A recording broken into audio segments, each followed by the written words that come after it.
Hey guys, welcome back. How are you all doing today? Good, I hope. I just did a thumbs up, I can't believe. Anyway, welcome back. So, last time we talked a few days ago, when I did the big decision thing video, I mentioned briefly, I talked briefly about money and planning, and I said I wanted to further explain that because I think it does need a little bit of explanation. The bottom line is, once I stop work, I'm not going to have a wage, but I am going to be using some savings, so it's not like I have zero. It's not going to be a huge amount of savings because I don't have a lot of savings.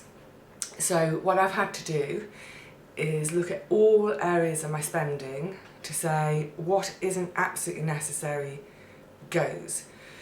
And actually I'm quite a frugal person to start with. I don't really have a lot of unnecessary expenses. So I figure just for my bills each month, the essential things, so fuel, water, council tax, what else have I got to pay for?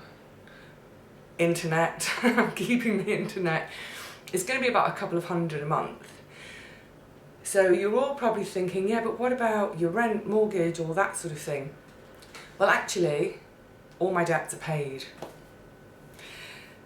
which is kind of no mean feat, but it's actually been possible because I've never overstretched myself in the first place.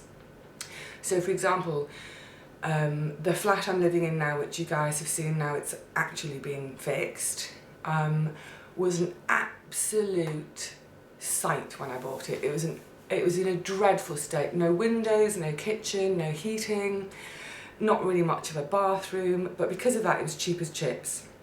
So it's actually my third property. My previous two with partners didn't work out, never mind.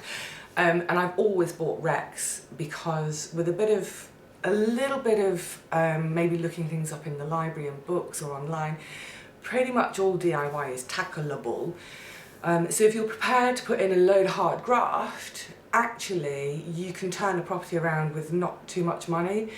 So I've always taken on Rex, worked my little tushy off to fix them up and do them myself, and then because of the last one before this that I had with a partner, when I came out of that and sold it, I actually made some profit, which was great, which meant I was able to do a really, really, really chunky deposit for this place, bit of cash to do it up, and then basically over the 10 years, every single spare penny I've had, I've put into savings, and then I've overpaid my mortgage every year when I've been allowed to.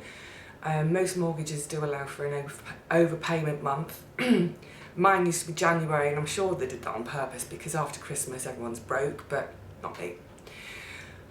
So through overpaying and then finally my final payment, managed to pay off my student debt. So I'm in a really, really fortunate position, and that's kind of why I'm able to do this year, is that I don't have a mortgage. I'm fortunate, but you could also say, actually, it's because of my own hard graft. So I'm going to give myself a little pat on the back. There we go, did it. It's interesting, I was reflecting on this the other day about my kind of work ethic and my sort of lack of spending. I'm no Scrooge by any means. I'm generous to my friends, etc., but I've just never been much of a consumer. And I was thinking, where's that all come from? And I think it's down to two things. I think partly from my family background. We've never been a rich family, very working class family. Grandparents who lived and worked through the war. My mum was born during the war, so they had this sort of rationing of the war and then the post-war years. And I think that's so ingrained in my family psyche, the feeling of waste not, want not, that's been passed to me. But I think also from a young age, I mean really quite young, I became really, really aware of a much bigger picture than just me and my little hometown with my friends. It was when I was quite young that I became vegetarian because I became aware of I don't want to politicise, and I'm not going to go that route, but I just became aware of animals, let's say, and my decision that I didn't want to eat them. That's fine, everyone do their own thing.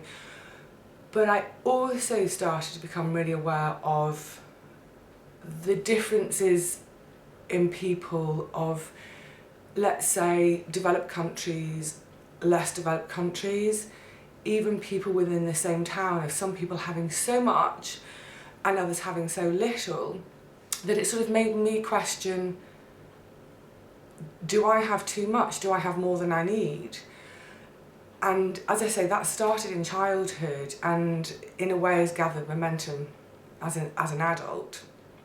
And I remember seeing, I don't know, it must have been 11 or 12, an article in a glossy magazine. It was one of those magazines in a pile at school that we used to cut up to do collage or whatever.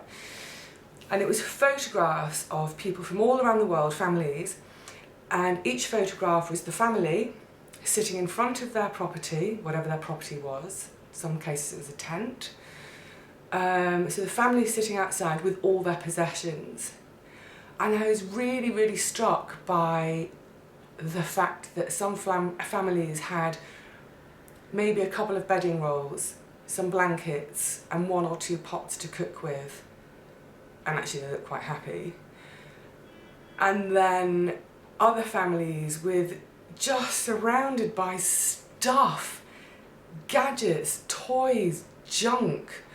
So I think from a very early age, I had that conscious decision that I'm not going to buy stuff I don't need. You know, it's kind of a trick. And it's also when we think about work, and why are we working? We're working to make money. Why are we making money? To pay for stuff.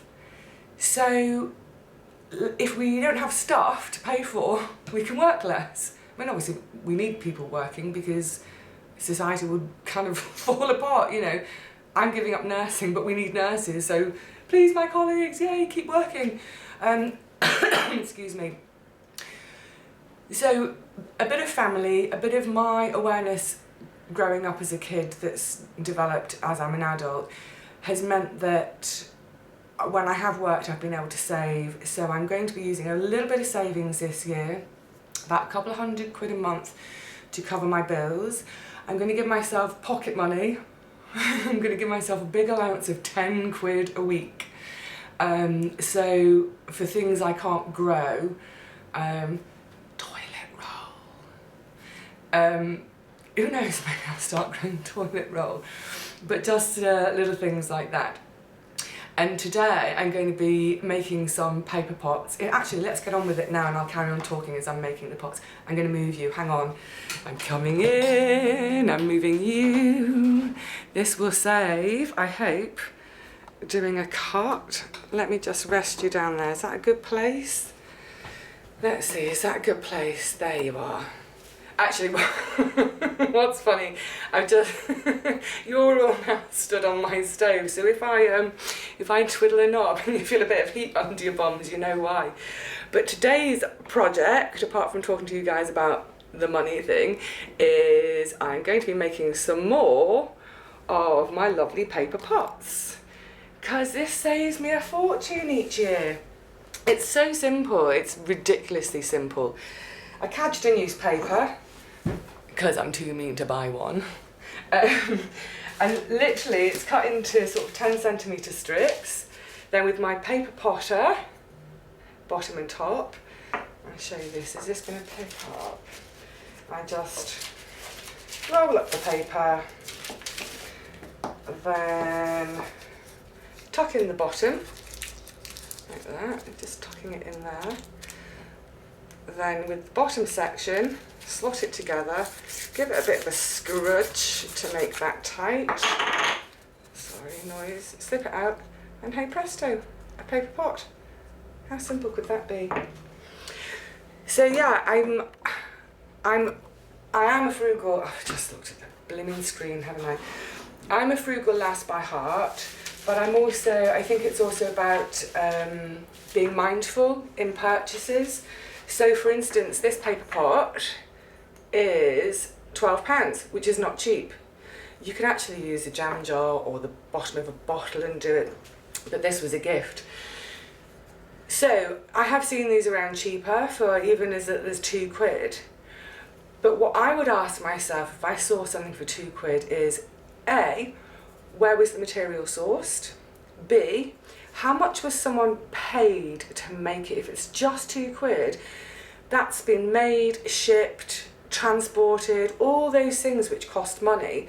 So the bottom line is, whoever made it, they were probably paid peanuts or pennies, and I can't live with the thought of people being paid nothing and me consuming just because it's cheap. So when I do buy things, I do, how would I put it? I do buy ethically, if you like.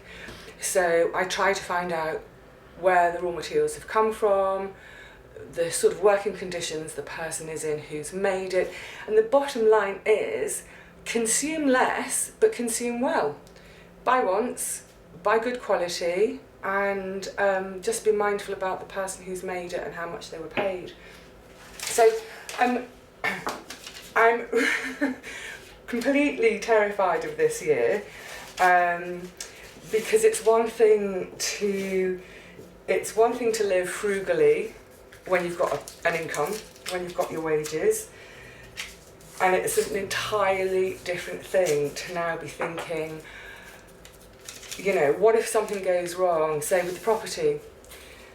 If I'm using my savings to live on, well, not to live on, just to pay bills, and something goes wrong, what am I going to do? So, you know, I'm being sensible. The bottom line is, if after 3 or 4 months I'm really struggling, this isn't working, of course I'll look for work. I'm not sort of signing a contract that says I will not work for 1 year. I'd like to see if it's possible, but I'm not going to put myself on the street and be miserable. So we just have to see how it goes. I'm really excited. I love a project. This whole technology thing. So in a minute I'm going to turn this camera off and try to put whatever's in the camera onto the computer and then make sense of it. It's going to be a learning curve and a half. So there are some things I feel competent to do this year, like growing the veggies and cooking them. There are other areas I feel totally incompetent in. But I love learning. I love trying new things. So, why not? Why not? There's that expression, what is it? YOLO, you only live once. It's true, we only live once and we never ever know what the future holds. So, if you can do something exciting, do it. Really exciting. In the next couple of days, the next time you see me, I will be in the garden again, planting my spuds. I can't wait, it's the earliest I've ever done it. And I'm so excited because, in a way, and I'm trying to take the pressure off myself, this year, the growing really, really has to work. And actually I wasn't going to do spuds at all this year. But then I thought, do you know what, I will, because in terms of a starchy food, a filling food, there's not much else that I'm going to be able to grow that's going to fill that little niche. So I'm going to do the spuds. I might even do an extra row, because a baked spud full of a tomatoey, squashy, ragu-y type thing in the middle of winter is going to be really, really lovely and comforting. So next couple of days I'll be back in the garden, really getting stuck in, which I can't wait for. And as one of the viewers said on a video the other day, remember, the garden is just the beginning, and it's so true. So I've got 6 more weeks of work to go. Right now, the garden is just the beginning, and I can't wait to share this adventure with you guys. So thanks for joining me today, and I will see you soon.